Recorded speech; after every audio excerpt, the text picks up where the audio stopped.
What's going on, party people? Welcome to episode 34 of the Culture 316 podcast. I'm one of your hosts and producers, Jordan Nahisi. Join with your co-host Mo. What is up, people? Once again, thank you guys so much for tuning into this podcast. If you are on Apple Podcasts, Spotify Podcasts, anywhere where podcasts can be streamed, be sure to give the show a 5 stars because that is how we go up in the ratings. And obviously, we wouldn't be here because without you guys' support. Obviously, if you're on YouTube, be sure to like, comment, and subscribe. We have a very, very loaded show with a lot of topics. So we're not even going to waste any time and we're going to get right into it. So, on Tuesday evening. Obviously, this is probably one of the biggest news coming from the wrestling community over the past, I would say, one of the biggest topics that have come from the wrestling community over the past week or so. On this past Tuesday morning, evening, afternoon, during the day, whatever, it was announced that the Bella Twins have departed from WWE. Not only that, but they are now being rebranded as the Garcia twins. Obviously, the women's wrestling community had a very, very mixed bag of reactions with women like Saraya coming out and welcoming them to freedom. Also, it is important to note that they now have a new show on Sirius XM. I believe it's called the Nikki and Bree Show or the Bree and Nikki Show. And they also have a show on Amazon, a love-centric dating show on Amazon Prime Studios. Um, but obviously, the Bella Twins have been a mainstay of WWE for the better part of a decade plus. Most notably known as in the Divas era, kind of were the people who served as foil to the women's revolution. Um, but obviously, when I saw this, I thought about you, Mo. So I wanted to know what some of your thoughts were on their WWE departure. Um, and just your impressions on kind of the everything that they've kind of like been experiencing over the past couple weeks. I can't really curse, so I'm gonna try my hardest so we don't get flagged. Uh, no, it's just I don't like the Bella Twins. They come off to me as very entitled. They're privileged. They're very phony, and I think their timing with this is so questionable because everyone wants to side with them about their abuse in WWE and how they were mishandled. But to me, I feel like they were given everything for doing the bare minimum. Like I feel like if they weren't twins, there's like no investment in them. They aren't a good promo. They aren't very good wrestlers. One's slightly better than the other. I'll give them that.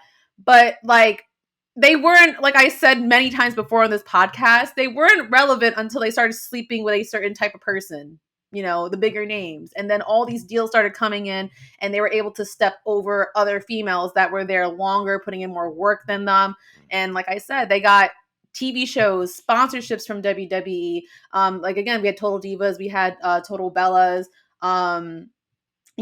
Like Nikki Bella, I think has the longest Divas title reign and whatnot. And even after WWE, they are still like making features and coming back. I mean, we had a little mini run with Brie. They came back for Evolution. They came back for whenever as many Royal Rumbles as they were invited to, they came in. And I just find it so weird with the timing that now all of a sudden that they don't fuck with WWE. Like it'd be one thing if they just as soon as they stop wrestling, they just didn't fuck with WWE. But it's just the simple fact that this stuff with Vince happens. And a lot of people forget that, I mean, like their stepfather's John Laurinaitis, like their mom's was banging him. I feel like as soon as this shit came out with Vince and the whole sexual allegations and John Laurinaitis' name being tied to it, it's just, there was a weird shift with them. Like, y'all was just there at the 2022 Royal Rumble, and now all of a sudden you want to come out on a podcast and you want to slander WWE for how they did this and how they did that and whatnot. And people want to say, well, they're protecting their bag. They're protecting their bag. Sometimes you just got to do what you got to do. Y'all don't got to do that because y'all aren't broke. You guys aren't struggling. You guys are established names, like in and out of WWE. And you use WWE's names to get all of these, all this stuff that you that you guys proudly commend them for and applaud them for, and you guys talk about how much you guys love being trailblazers, quote unquote, even though I don't agree with that, for like the women's revolution and all this other stuff. It's weird because like you guys will say that you love WWE and like you're so happy where you came from because without them you wouldn't have all these great things. But then you turn the cheek in a within a year because the Vince allegations hasn't even hit a year yet. That happened back in May. Mm. Now we're like coming back and out of the blue, you guys just hate them. You guys are going on a smear campaign. You hate Vince. You hate the WWE. You're calling them out for things that they did to you that you guys thought was an incongruence. I don't know. To me, it just comes off opportunistic. I think that they are entitled. I think that to be perfectly honest, like when I saw that they changed their names and they're trying to rebrand themselves or whatever, it was just a big eye roll to me. 'Cause I'm just like, without these people pushing y'all, you guys wouldn't be anything. You wouldn't. You wouldn't. No one was checking for the Bella Twins when they first debuted. Nobody was. That Twin Magic thing went dry within a few months because they have no pizzazz to them. But they got that push, and that's why they are who they are. But now you want to slander them. It's just to me, it's weird. It kind of like, and I want to just bring this up while we're here because and I can't remember if it's in our notes or not. But the whole thing with John Cena, where he commented on the Vince situation or whatnot, and people were slandering him for it, but he gave a very PR answer, even though he knows damn well what he did was fucked up. John knows damn well that Vince gave him everything. Like, he is who he is right now because of this man. Now, I definitely would have just like plead the fifth and not said shit if I were John. I wouldn't have been commented. I would not have gave that bullshit statement about, oh, we all make mistakes.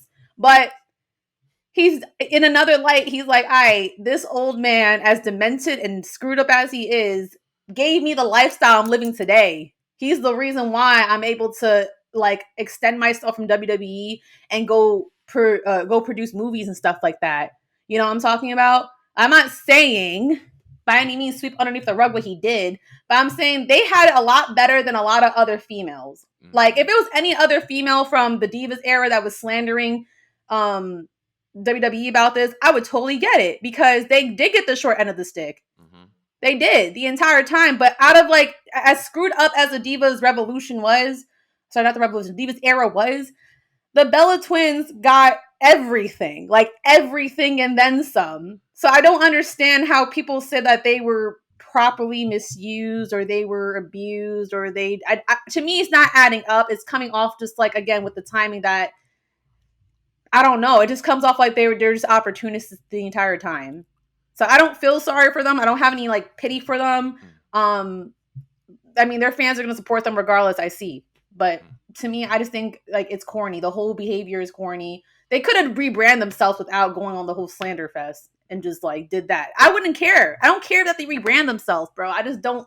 I just think the whole setup is just like it's just corny. It's just corny to me. But I would love to hear what's your take on this because apparently Jordan thinks he's gonna change my mind about the Bella twins, and I don't think it's gonna happen. No. But by all means, go. Oh, I don't think this is gonna change your mind about the Bella Twins Good. because I I do agree in the sense that it is weird with the timing, with the kind of like based on the fact that they had a lot of opportunities in WWE, and they had a lot of opportunities in the ring, they had a lot of opportunities outside of the ring, and seeing how all this is coming out after, first of all, John Laurinaitis was indefinitely suspended and Vince McMahon had the sexual assault allegations put against him. I think that it is very weird timing. Um, However, I think that this is very, very important to note that promotion in the workplace or opportunity in the workplace, it doesn't negate abuse. I don't know what happened between the Bella Twins and WWE or what happened backstage. You're cutting out on my end, and I do not hear anything. Can you hear me now? Now you're coming back. All right. So Yeah, I can. I was saying promotion or opportunity in the workplace does not negate abuse. I Mm-hmm. know a lot of women who have been in workplaces where they have been promoted and have been upheld, but they have also suffered neglect or abuse in some way that the world doesn't know. And a lot of times, a lot of women are afraid to speak up. A lot of times, a lot of women don't feel comfortable with talking about the environment that they're in because the people who were abusers are still in that environment. And I'm not saying that that's the Bella Twins, but I'm saying that that is a possibility. There were certain things about this rebrand that were very, very interesting, though, without saying too much.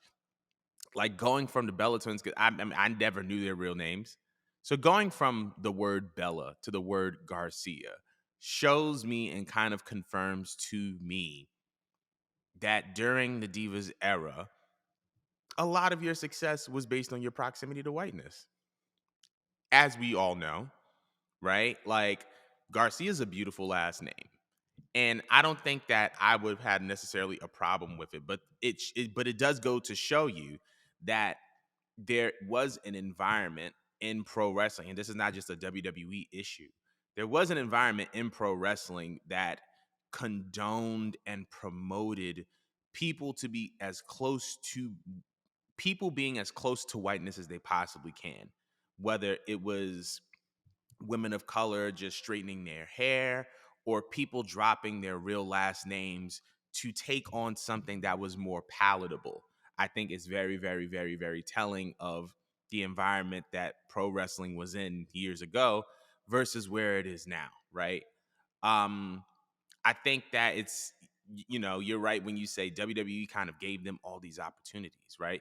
But I feel like WWE has always served as a launching pad for people who have been, you know, people who have been media friendly or TV friendly stars, whether that be John Cena, whether that be The Rock, whether that be Roman Reigns, whether that be Mercedes Moné, Sasha Banks.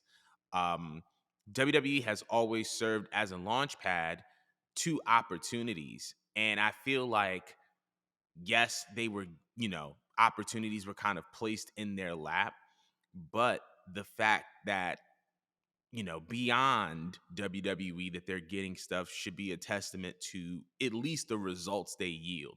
Because I know that if I'm a media exec, right, and I'm sitting on top of Amazon or I'm sitting on top of a Sirius XM, if you get put on TV but you're not bringing in ratings, I'm not giving you a show. You know what I mean? If I'm not gonna Yeah. sit up here and give you a show if you're not. I don't care how pretty you look. I don't care what ring you was in. If you're not yielding the results, I'm not giving you an opportunity. And to me, regardless of how they got it, because it's so funny. There was a comedian that said this. It was like men get mad at women all the time for using their looks to get ahead, as if it's not men letting women get ahead by using their looks. Like it's men. It's men. It's men letting women, allowing women. It's men. You know what I mean? It doesn't matter what sexual advances anyone is trying to make if someone says no.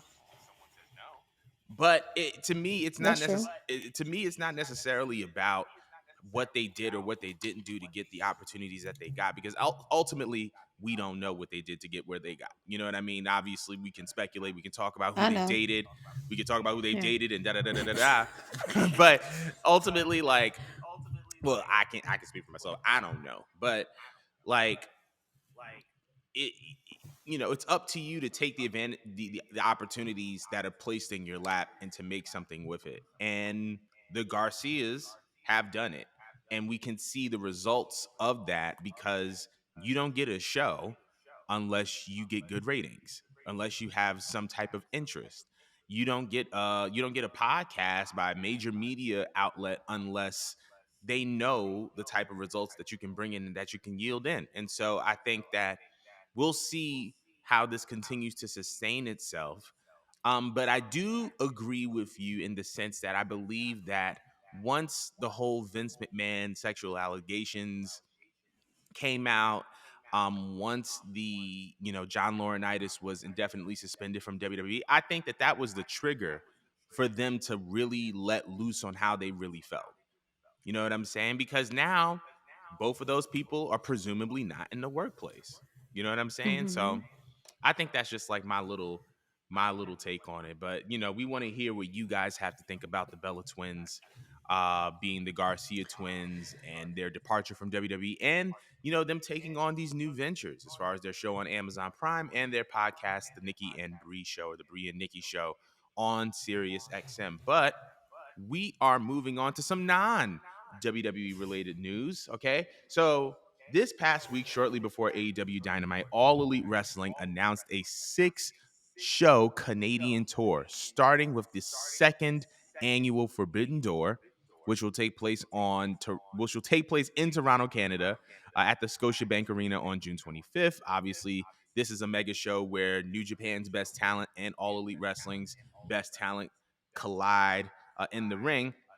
But the show will also be followed up by 5 additional dates, which range from live episodes of Dynamite and Rampage to a special edition of House Rules. Now, if you want to find out more details about where all these events will be, just go to allelitewrestling.com. But I just wanted to know, what were your impressions on the announcement of the of Forbidden Door and to AEW's Summer Canadian Tour? That's pretty awesome, to be honest, and I would hope that Chris Jericho is steering it. Yeah, Like that makes sense why they keep having him on TV. Like it's actually pretty cool. Yeah, no, I mean, I love the Canada crowd. It's pretty awesome. I wonder if Bret Hart's gonna make an appearance again because he was there in the beginning. he was.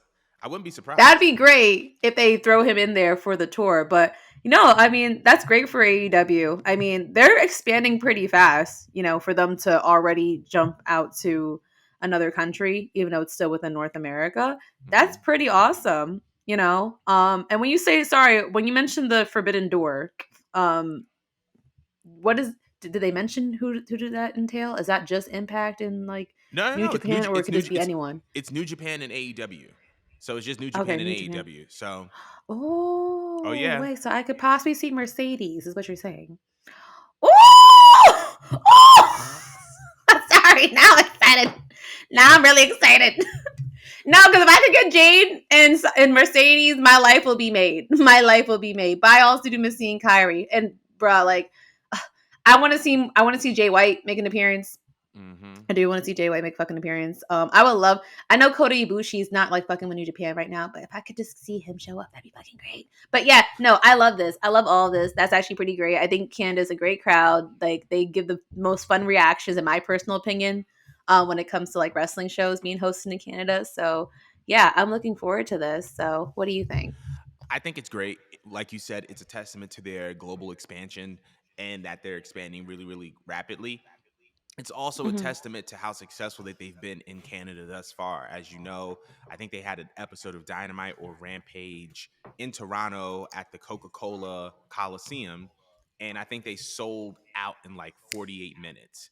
So I think that Damn. once they did that, I think that there was just like, yeah, we're gonna run this back. And we talk about the Mm. states all the time, and we talk about the states, and we even talk about other countries all the time when we talk about WWE shows. But you also got to think Canada also not breaches, but reaches into international territory, and they kind of have the same ordeal as like other countries are concerned, whereas like, as it pertains to like them not getting WWE shows or them not getting AEW shows at the same rate as the states get them, because both promotions are based in the states. And so I think this is just a really, really exciting time for them, having this 6-show Canadian tour. I would love to see Bret Hart. As far as Forbidden Door, the streets are saying Jamie Hayter versus Mercedes Moné. And I would not be opposed to that either, because they're both the respective world champions of their brand. But we'll see what happens. But I do love this. I think that this is a testament to AEW and how quickly they are expanding, and how popular that they've become. Obviously, they are a fan favorite, cult, kind of like this cult kind of like vibe to it, in the sense of like the loyalty that the fans give to the brand. And I think it's just a great time for AEW fans in the States and abroad. But speaking of AEW expansion, it looks like let me just make sure I get to my notes. All right, here we go. It looks like that's not all the expansion news for AEW, because it looks like All Elite Wrestling is getting some more screen time. According to the Wrestling Observer, Warner Brothers Discovery is currently in talks to add an additional hour of in-ring wrestling to All Elite Wrestling's portfolio. Rumors have begun to circulate that it will follow a similar style to WCW's Saturday Night show that they used to have, as the company will do an hour of in studio wrestling. I wanted to know what your impression was on AEW possibly getting another hour on TV.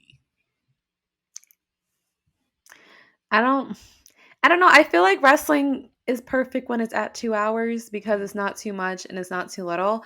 But my thing with AEW is that when it comes to their show right now at 2 hours, I personally only pay attention to like a good 45 minutes of it that I feel like I'm actually enjoying. Right. So if they give me that third hour, I mean, I don't know. I feel like 3 hours is too much. Like the average person that has a life doesn't want to sit there and watch that much wrestling. I think that's what made Raw like lose a bit of its like flavor because it's just so much time and a whole lot of nothing. And I feel like within 2 hours, like I said, just 45 minutes to me is watchable of AEW on like an average night. They have like some days. Yeah, sorry. I was just gonna say, I don't think that they're trying to add an hour to Dynamite. I think it's just like a separate show. Like they want to add like a separate show that's an hour. So it wouldn't be like I just Dynamite is still a feel like that's a lot of wrestling, mm, regardless, though. Like, because think about it. We got to get through Raw, get through SmackDown. There's some people that watch Impact that are insane. And then there's people that watch 2 hours of AEW and 1 hour of Rampage. Just another hour of wrestling? Do we need that while the sun is coming out and it's getting hot and people don't want to be home? that's very true. I'm just saying, to me, that's not. I personally wouldn't make that decision, but I mean, I'm down for them trying new things and expanding their business. I mean, they're still fairly new. They're still going to throw shit at the wall and see what sticks. So I'm a little against it because I mean, it sounds cool, but it's just like how realistically, who's going to watch it? Because y'all can't even get people to watch your 1 hour show. I forget that it's on every single week. Mm, Now you expect people to invest in another extra hour of something pertaining to your show. And plus, they have Dark. I forget that they have AEW Dark. mm-hmm. And people don't even tune into that either. So it's just like, I don't know. It's what is the investment return on this if you guys put in another hour? What do you think? So here's my thing because I'm surprised that you said it from that perspective. I thought you were going to talk about like from storyline perspective because I remember that's No. something that you were very much not against, but like you've been critical of as far as like how like the stories aren't as like cohesive or whatever the case may be. I feel like that's starting to get a lot better. Um and that was proven by the closing shot of this week's Dynamite. This long form storytelling is like wrapping up and like coming together beautifully. But here's what I will say about it. Is it a lot of wrestling? Absolutely. But I think that if there's anything that these last 3 to 4 years have proven to us, it's a lot. Here's what I say. It's a lot of wrestling for a wrestling fan. It's not a lot of wrestling for an AEW fan. And there's a difference. For someone Hmm. who's trying to consume all of the wrestling, it's a lot because you have Dark, Elevation, then you have Raw, then you have NXT on Tuesday, then you have I think yeah, you have NXT on Tuesday, then you have Dark Dynamite, then you have Impact, now you also have Ring of Honor, and then now you have SmackDown, and then in addition to that, there's Rampage. But if you're looking at it from an AEW programming perspective, that's Dark Elevation, Dynamite, Rampage, and now this little hour. That's a lot. That's a lot still, but it's like one of those things where like one of the things that these past 3 years have proven is that there are WWE fans and that there are AEW fans. I believe that AEW is just trying to super serve their niche the way that WWE super serves their niche. It's kind of like the Tyler Perry strategy, the way that Tyler Perry is just constantly putting things out that just talk to his audience. I think that AEW is doing the same thing. And then on top of that, I also feel as if um, I am not against them having another hour of television because another Hmm. hour of television means more money. That means more people get paid. And that means that more people have a job in wrestling because, like, as we've seen, not everybody fits in WWE, but also not everybody fits in AEW. But I feel like with the more programming that you have, there is more money involved. And when there's more money involved, people get paid. And I'm That's always true. for seeing people get paid. Now, I do believe that as this continues to evolve, because I know that Tony Khan is the head of creative at AEW, I would love to see him um, have like another, maybe like a partner as far as like a head of creative, because I feel like one person taking on all of this can be a lot and overwhelming, and I don't want him to get like super stressed out and crash, and the next thing you know, the product suffers of it. Um, but I think that as this AEW product begins or keeps continuing to blossom, I think that I'm very, very interested in seeing more creative heads. I already know that like Chris Jericho produces like a lot of backstage segments. I think that that's great. I know that there's producers for matches and stuff like that. I think that that's great. But I would love to see, more load sharing, as they add more television time. So that's my only thing. But yeah, I'm eager to see how this all turns out. But I want to know how everybody else feels. How do you feel about an additional hour of in ring programming to AEW television? Now, when, while live events and programming for AEW are taking a sharp upward trajectory, it looks as if another wrench has been thrown into the video game development process of AEW's Fight Forever because it's been delayed once again. Rumors speculate that AEW and GCW are in a legal standoff for the term, quote, fight forever, as GCW is inquiring about if they can use the term for charity based wrestling events. Now, do you think that this slows down the momentum for the game? Does this dim your excitement for the game? It's just so funny to me. I can't take this one seriously. Fighting over a chant is really crazy. It's really crazy. Cause I feel like it's universal. You know what I mean? It's kind of like like how many wrestling chants do we have, and you guys are gonna fight over particularly this one? You know, to me, it's silly. Like, just let them have it. Especially because GCW is not like pulling in the same way AEW pulls in. Just let AEW have it. Mm, Like, it's so silly.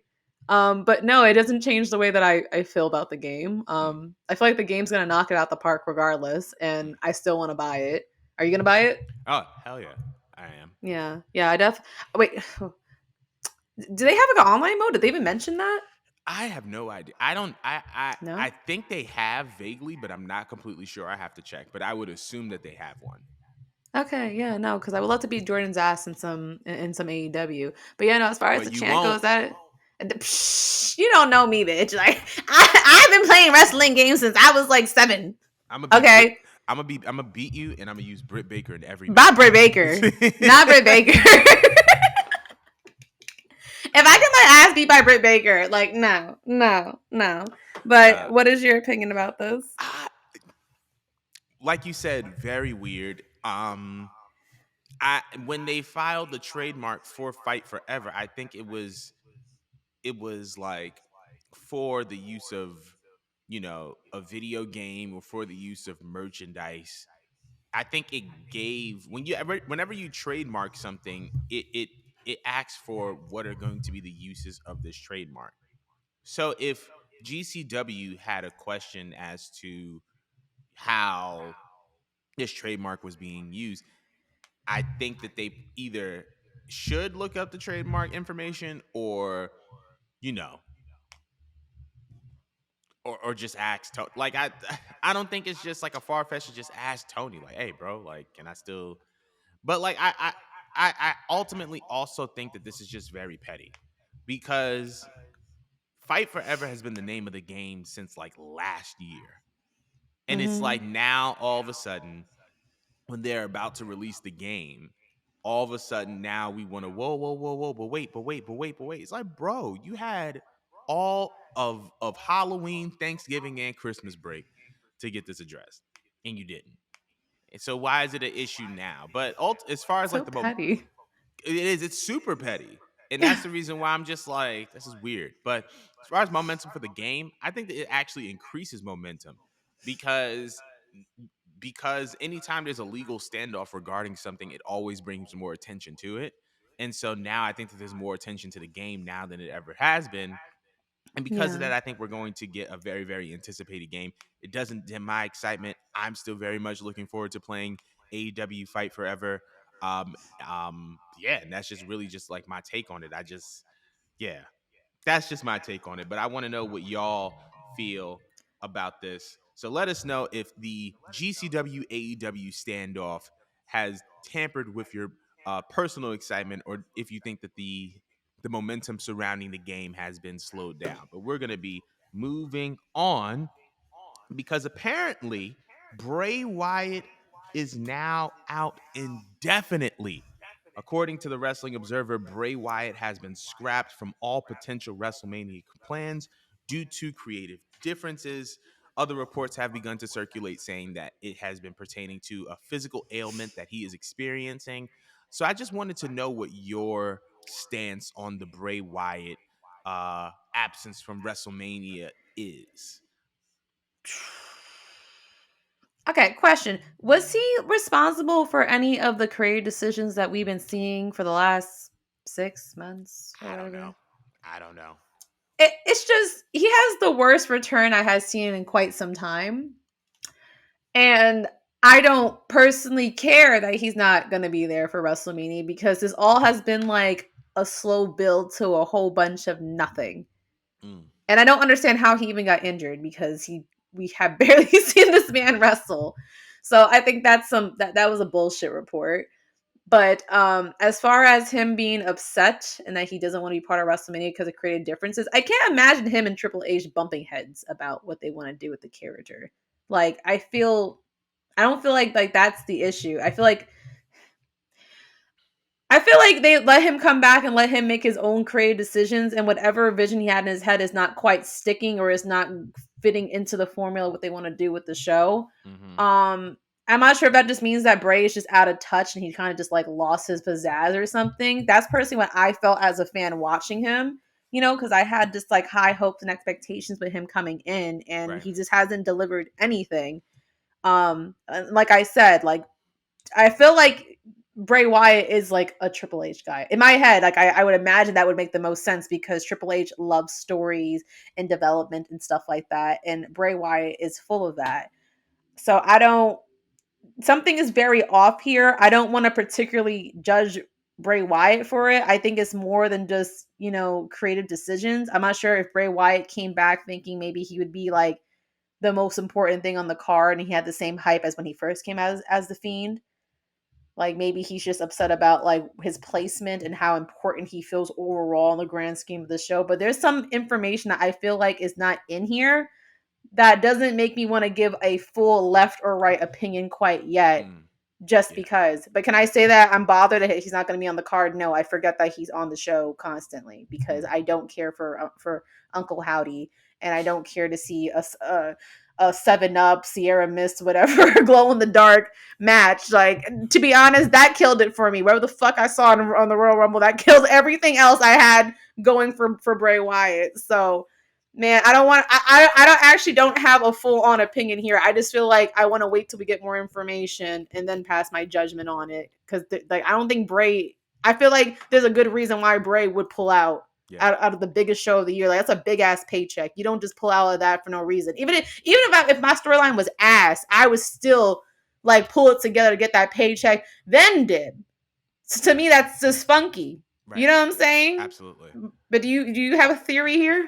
I don't have a theory, and I am in agreement with you. I obviously there hasn't been a lot of information that has been put out about Sorry. regarding you're good regarding that was a loud plastic yo, but Yeah, I'm so you're sorry. good. This is a really sensitive mic. um, Forgot to mute myself. Go but ahead. um, I don't think that we have enough information regarding the Bray Wyatt situation to have an educated opinion. I feel like his return has been underwhelming. I think that like the way he came back, Extreme Rules was absolute gold. That entrance, that I feel like his return was one of the best, you know, WWE comebacks that we've ever seen, just off of the entrance, just the thought and the attention to detail. Um, I think that he is one of the most creative minds in the history of the business. And there is a possibility that, he came back with a certain vision and it didn't work. But, I want to see more information come out. There's been rumors and reports circulating about, him wanting to work with Brock, and Brock was like, absolutely not. And that may be a part of it, that may not. But, I feel like there definitely needs to be a little bit more time before we pass judgment on what's going on, because I feel like there is more to the story than what is being released. So I hope, I hope that he is okay mentally, physically. I hope that he's in good health. But I do think that we need a little bit more information before we jump the gun and say that Bray is this and Bray is that, or Bray is going here, or Bray is going here. So we'll see what happens. I just better not hear no Bray Wyatt to AEW room. I swear I'm over on it. Jesus, Mary, I'm and so Joseph. over it. I'm so But I'm over pretty that. sure I'm so over it. people are But probably already formulating this house of black shit that he's gonna be part. I just feel like that's all that I could see him doing. But yeah, I don't want to even see him in AEW. Like I I want him do. to just do something. Can he complete a quest? That's all I want from him. I feel like he. No, I feel like we get Not a these long-winded quest. promos Not and a he never quest. he never fulfills anything he said he's gonna do. That's the part that pisses me off. Can you fulfill one thing in WWE before you jump ships? Just one thing. Because can you look back and tell me there's one thing that Bray Wyatt truly accomplished? Because he'd be losing everything. Losing, and it sucks because like he's such a dope character. Like he's so interesting, and the He fans is. want to be interested in him. And every time they come up with a project, it's so interesting. It looks great on paper, it looks good on the presentation, the production is wonderful, the words that's coming out of his mouth don't make much sense to me, but it sounds cool, Right.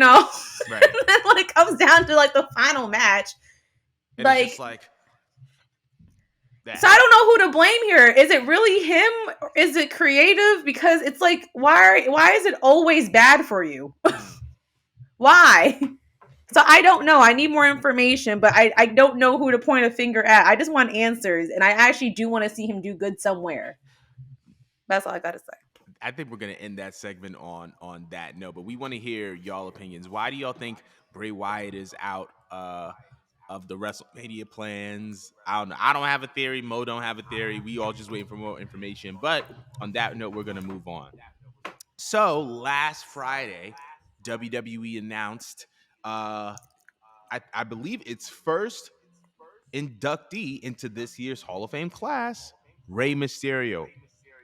Widely regarded as the greatest mass superstar of all time, the former world champion is now taking his rightful place, and inducting him is the godfather of Dominic Mysterio, Conan. So I wanted to know, how did you feel about Rey Mysterio being inducted into the WWE Hall of Fame, and how do you feel about Conan inducting him? Honestly, I'm proud of him. Mm, I feel like it should have happened a lot sooner, but I didn't see this one coming for some weird reason. I don't know why I thought about so many other names before Ray, even though he was like right in front of my face. But um, I'm expecting a really emotional speech to come out of this.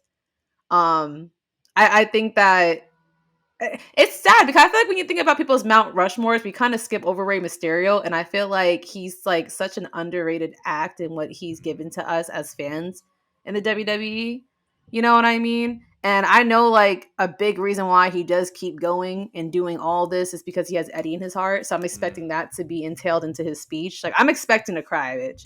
I'm expecting to cry. But as far as the choice, I'm a little surprised of the choice for some reason. You know, I understand you said it's the godfather of him. Yeah, Conan is Dominic's godfather, I I believe. actually didn't know that piece of information, so I don't really know how to feel about that. For some reason, like I kind of, well, you can't induct someone if you weren't already inducted, right? Like you can't have someone like Batista go in and induct. No, okay, yeah, no. I'm trying to think of another name that I would have went with, and it's not like coming to mind. Who else would I would have? No, not even Cena. I'm trying to think. Would have been another good name to induct Ray.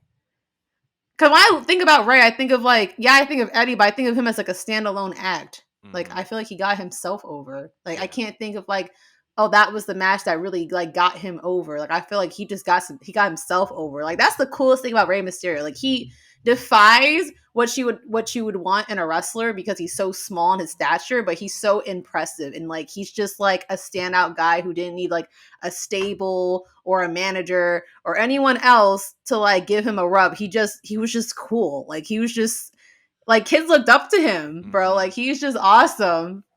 Damn, I don't know who would be a better person then if not him. Did you have another name in mind that you would like Man, have induct Ray? the only person that I would have other than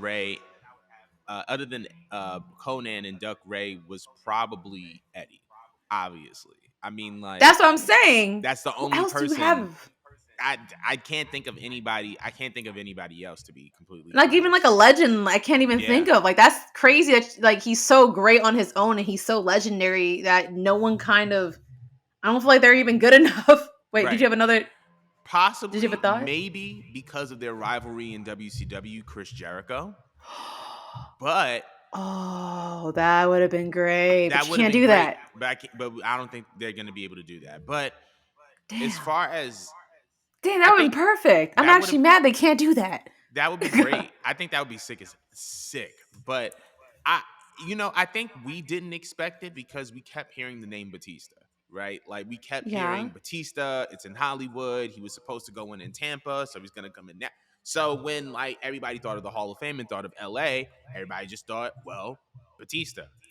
They kept this under wraps. And I remember I put that in the group chat when everything kind of first started popping off.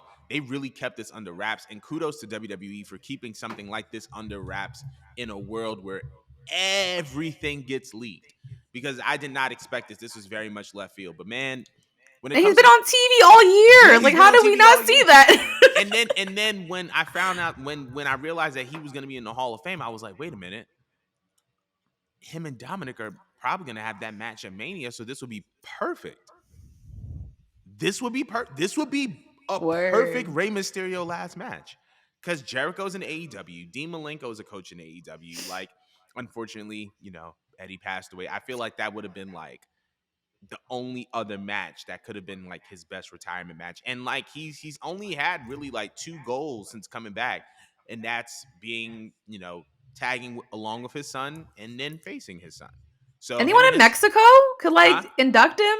I know it sounds dumb, but like he's like a Juventud, god over there. Like, you know what I'm Juventud saying? Guerrera, Juventud.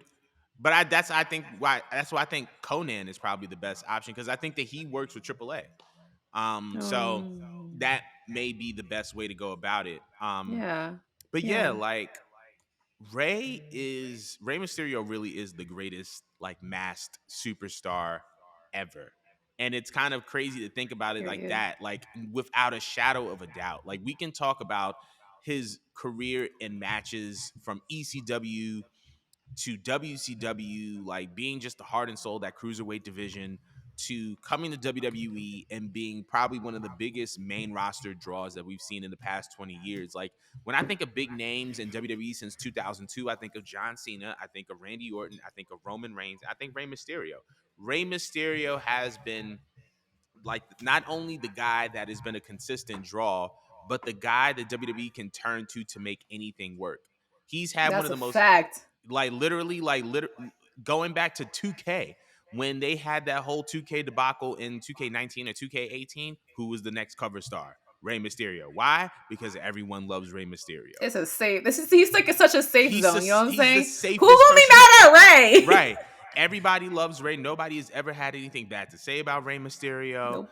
Um, Obviously, the stuff that he's been able to accomplish out of this world. And when we talk about the most influential wrestlers in the world, Rey Mysterio belongs up there, because you turn on any wrestling program now, you're going to see some variation of a 619. You're going to see some type of Hurricanrana. You're going to see some type of lucha libre move that was done by Rey Mysterio, and the wrestler who was doing it probably saw Rey Mysterio doing it, which influenced him to do it in the first place. Yeah, So like us American fans, like never seen a wrestler wrestle in a match. So any casual that like turns on the TV and sees like the modern day guys, they're just like, oh yeah, like that's like a Rey Mysterio guy, right? And it's just like it's crazy. Like he really bought us lucha wrestling. No one was thinking about lucha wrestling until this little 5'5", 5'3". I don't know how tall he is. Man just came in doing all these flips and tricks that we never saw, but made it work because he was keeping up with the big dudes, bro. Like how you fight the Big Show right, and Big make it look Show, good? Mark Henry, Batista, like, and that's another thing too, was it was, and I have to give credit to Vince McMahon. I don't think he kept a lot of guys that were smaller in height around a lot, because he knew that all he needed was one, and the one was Rey Mysterio, because he was the I always perfect thought that too. he was the perfect foil to any big guy. Like, even down to even when he wasn't necessarily facing the biggest of guys, you always cheered for him because his small stature in his mind, in the mind of the consumer, made him the underdog. Think about WrestleMania 22. He had to go up against Randy Orton and Kurt Angle. He was the Yeah. underdog, even though he Hmm. was in the ring with two guys that he's had more wrestling experience than. He's had more wrestling experience than Angle at the time and Orton at the time. But he was still considered the Yeah. underdog because of his stature, his size, and the way that he presented himself. But like, man, like, I'm just really, really happy that Ray is getting his induction into the Hall of Fame. It's well deserved. It's well overdue. Like, we're gonna say something. Go, go, go, No, I just like was thinking about the whole Eddie and Benoit situation and go. how crazy it was. Like Ray has experienced a lot. Like, and not everyone like tuned into like, his documentary or whatnot, but still, just like it's crazy how much this man has went through, but like he still holds wrestling like near and dear to his heart. I mean, Mm-hmm. he lost Eddie and he was really close to Benoit, and he lost him. And a lot of people just given up at that point. Like, bro, I just lost two homies in like 2 years. Like, how do I keep going on? And One then of he them is your kept going best on. friend. Yes, like Like, that's two homies. And like he wrestles with their spirit in his heart. And then later on, I mean, we all heard about that one big tragedy he had where like he was wrestling someone, they died in the ring or whatnot. yeah. And like he still keeps going with like, this like with this in his heart, not just for him, but he's representing Mexico. He's representing like his friends that are no longer here or whatnot. He's passing that on, inspiring Dominic. Like it's such a beautiful thing. Like he's such a dope ass person. He's just someone that you would love to get to know. And I don't know, I'm just daydreaming over here about like how important his speech is when we're gonna hear it. Like I want to know what's gonna come out of his mouth. Like I Right. want to know like why did he choose for this to be his final chapter? You know what I mean? And what kept him like truly going? Mm-hmm. Because he's just fascinating to me. His whole story arc is just like fascinating to me, man. He That's crazy. He's so unproblematic. He really is. I'm Literally sorry. I has just not love him. has one complaint on his name ever in any No. locker room. None. Oh, wow. None. And that's like, You know how hard that is? yeah, because everybody dislikes somebody. Like, but anyway, man, I could we could sit here and talk about this all day, but let us know how you feel about the induction of Rey Mysterio into the WWE Hall of Fame. But that's not the only international star going in, because this past week it was also announced that the Great Muda will also be inducted into the WWE Hall of Fame this year. The former NWA World Heavyweight Champion, former IWGP World Heavyweight Champion. Wanted to know your impressions on the Great Muta being inducted into the WWE Hall of Fame this year. Are you surprised? Because he hasn't had the most extensive WWE resume. Yeah, no, to be honest. Um yeah, no, I'm very surprised. Especially didn't wasn't he just in AEW doing a few matches and stuff? He did an AEW appearance. He did the what you call it. He did Did the he go to Japan? He was yeah, in he Japan, he right? he did the pro He's been wrestling Noah everywhere. match against Shinsuke Nakamura. Um, so yeah, those are just a couple things.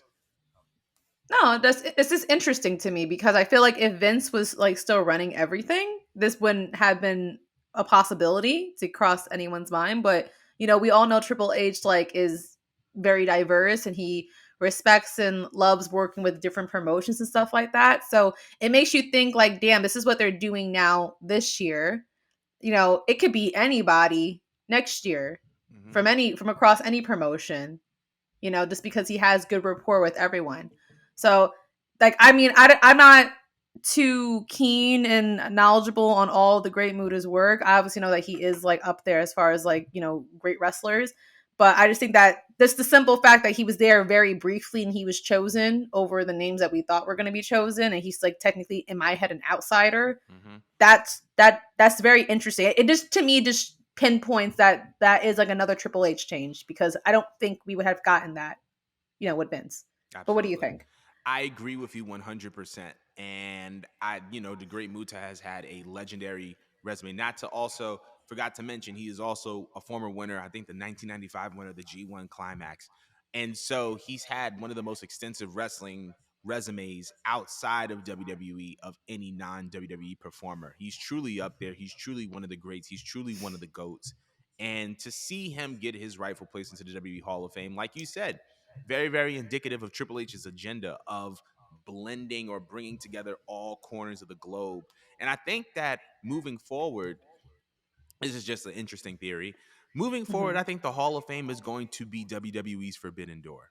It's going to be the way that they can get guys from multiple promotions involved and interfacing with WWE. Because, like we said, Conan is going to be inducting Rey Mysterio, right? Conan works for AAA last time I checked, or I think he's like loosely affiliated with them. The Great Muta obviously has a very, very storied history in pro wrestling, Noah, and in New Japan Pro Wrestling.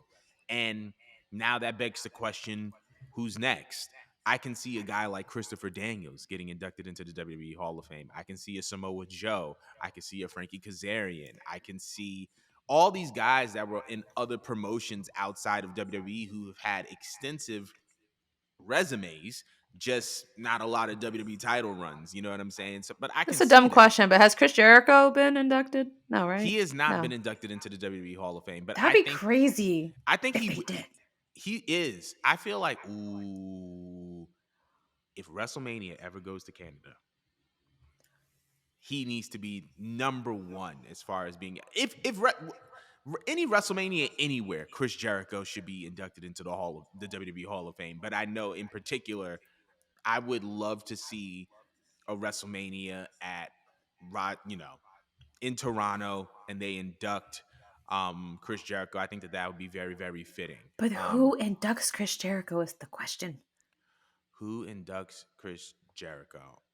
There's two people that come to mind. Wait, Bret Hart? Nah, not Brett. T- Triple H is Okay. one. Okay. Hmm. There was a second person that I had in mind. There's a second person that I had in mind, and I lost. I lost the name. I'm sorry. Um, I actually have multiple people. Triple H. I can see Rey Mysterio. I can Okay. see yeah, Triple H. I can see Rey Mysterio. I can see Dean Malenko. I can see John Cena. That'd be I can fun. see Edge. Ooh, The Rock would be great. The Rock would be great as well. But I can see multiple people inducting him. But we're not gonna get too too far off of the topic. Sorry. But yeah, I'm glad that Great Muta is getting inducted. Let us know how you guys feel about Great Muta getting inducted into the WWE Hall of Fame. And do you believe that more wrestlers outside of WWE will be inducted into the WWE Hall of Fame? So, moving on into some an interesting headline that actually came out after last week's show, and that is that WWE is exploring legal gambling in Colorado and Michigan. They are currently trying to get the Chicago, Colorado, and Michigan legislators on board so that people can gamble on scripted matches. According to CNBC, WWE is currently working with EY, commonly known as Ernest and Young, to secure match results so they won't leak to the public. Um, some interesting notes that CNBC also reported that WWE creative executives don't plan to inform wrestlers who will win until hours before a match. WWE aims to have major sports betting companies offer bets on high profile matches. Also, for context, people bet on the Golden Globes, people bet on the Emmys, people bet on things that kind of have winners that are kind of predetermined before the time or date of the event. So, That's with so all that in weird. mind, it is very weird. But with all that in mind, what are your thoughts on this? What are your thoughts on WWE getting into the gambling world with all these things considered? Wow, I didn't even know that would. I would never have thought about that concept a day in my life. I don't know. It's kind of weird. I think it's weird to us because like we're WWE marks and we know the formula by now. Mm-hmm. So to them, it's like, why would you gamble on something that's so obvious? Right. Like, who's the audience that you're going for? So Right. they're going towards outsiders, not us. They're going towards outsiders I guess you for could say them they're to going towards gamble. outsiders. Yeah. Because that makes more sense Right. because they wouldn't know. We know before we look. We know when we look at the card who's gonna win. Mm-hmm. That's why I find it weird. Right. Oh yeah. My brain can't wrap around that. So it's just like if you're trying to like really make money off of it, yeah, if you're going towards outsiders that are just chiming in because they're like, oh, WWE's hopping in on this, that makes sense to me. Okay, like it's a weird concept, but I'm like, all right, I could kind of see like the business vision of it, but like towards Mhm. us, like again, it's That's it's an a easy little way to make it's a million. silly. That's what I'm trying to say. I'll quit my job right now. Right. You feel me? What do you think? I think that it's great. I think that it continues to solidify WWE as an entertainment name as well as a sports name, because this is a norm in the entertainment world. If people are currently gambling on the Golden Globes and other award shows, then they should be able to gamble for WWE matches. I mean, predetermined or not, I feel like this integrates WWE into the broader spectrum of entertainment, Right. gets them into a marketplace that they probably traditionally haven't been. At first it was just weird though, because I'm thinking I've always been seeing these, things for DraftKings, and like DraftKings, and obviously AEW has a sponsorship or a partnership with them. WWE, they do that stuff too. So I figured that like it's already happening, but I guess it's not in some states, or I guess it's not in some places, but we'll see what happens. But I'm actually Right. really, really excited about this. I think that this is less about the money that people can win, and it's more about the concept of WWE being seen as as a legitimate entertainment and sports commodity that can stand alongside other entertainment and sports commodities. Because when you think of basketball, when you think of football, when you think of hockey, it's like those are the real sports. When you think of the Golden Globes and the Grammys and the VMAs, it's like, oh, that's real entertainment. But when you think of wrestling, it's just considered just wrestling. But I feel It's like like this, the E gets bigger on the WW, like right, E, like a giant ass capital E big as the old years E, goes on. just give it Yeah. E, Yeah. right. But I think that this is a move to help solidify them stand next to their competitors, if you will. So I think this is a good move. I think this is nice. I'm It's gonna. interesting. It is very, very interesting. I would be interested in possibly gambling, because listen, that'd be a good way to make a nice couple $1,000,000. All right. Word, word. Like, get up out of here and get me a house. But anywho, want to know your opinions on this, as far as your thoughts on WWE getting into legalized gambling in Colorado, Michigan, and I believe Iowa is another one of those states. Now, I did want to circle back to the comments that John Cena made regarding Vince McMahon. We talked about it earlier in the show. Wasn't even in the notes, but I'm like, you know what? Let's talk about it, because it has been a hot topic. So, in a recent interview with the Associated Press, um, he was talking about how he found it a little bit difficult to to come to terms with how he felt about his feelings for Vince McMahon. And this is a direct quote from the interview. He says, everybody, and I think that they were asking him about Vince retiring from the company amid the sexual allegation, sexual assault allegations. And he said, and this is a direct quote: everyone has the right to have their perspective. I have the right to have mine. When you love somebody, you take them as imperfectly perfect as they are. We all make mistakes. We all have poor decisions. Lord knows I've made my collection of poor choices. That doesn't mean I'm not going to love somebody. There's no way I can go on record and say I don't love Vince McMahon. Your thoughts on that quote? I don't that put John in some hot water because obviously what Vince did was not just a mistake, it was much bigger than a Mm-hmm. mistake. That's not his only mistake. He has like literally a stack. Like I could a documentary wouldn't even cover. It would have to be a series to go through all this Vince McMahon's It's about this vile much. mistakes. It's about this It, much mistakes, but keep going. you might need more than that. Right. Like it's crazy. However, I wasn't surprised when I looked at the quote, and I don't think anyone should be.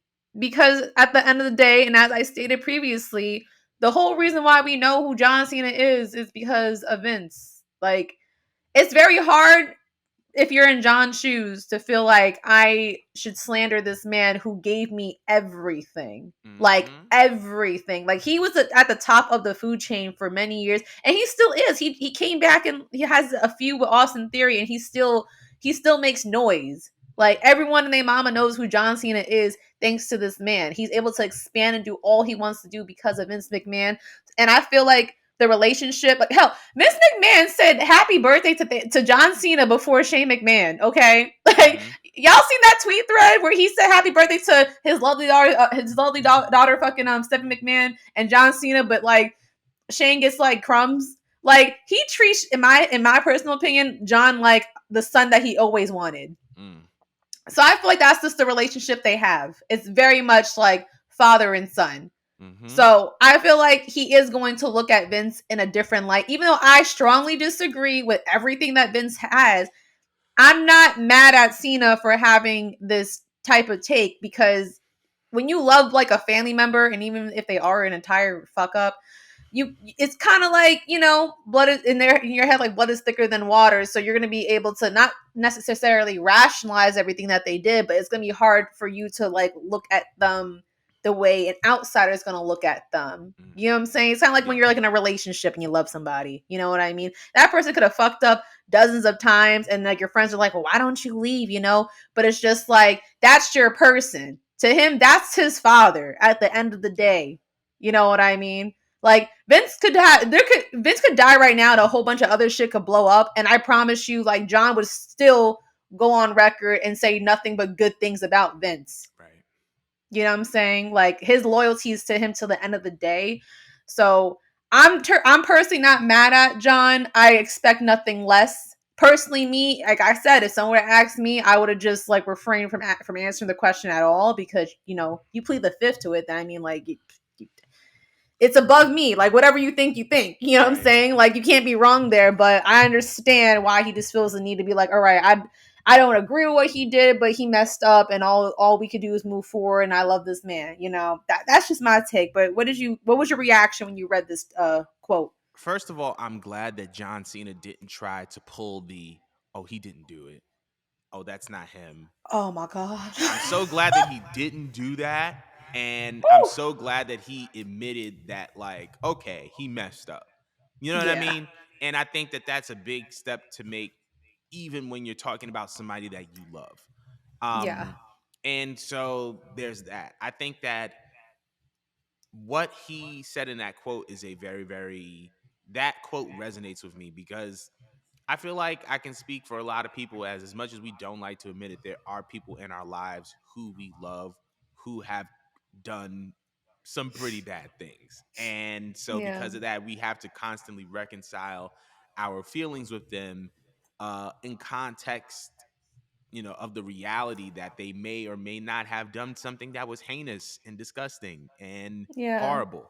And Yeah. so I think what John Cena said was a very, very relatable thing. I'm glad that he has been able to just be like, listen, this is just how I feel. I love him. I'm not excusing what he did though. And I think that's a Mhm. very, very, very big thing. And but like from an answer perspective, that's the most John Cena answer you're going to get. That's probably the best answer that you probably could have gotten from anyone in WWE related to or tied to Vince McMahon in any way, shape, or form. It's Mhm. the most PR friendly answer. It doesn't That answer looked like his tweets. right, it does. It really does. Mad motivation. I'm like, yeah, John.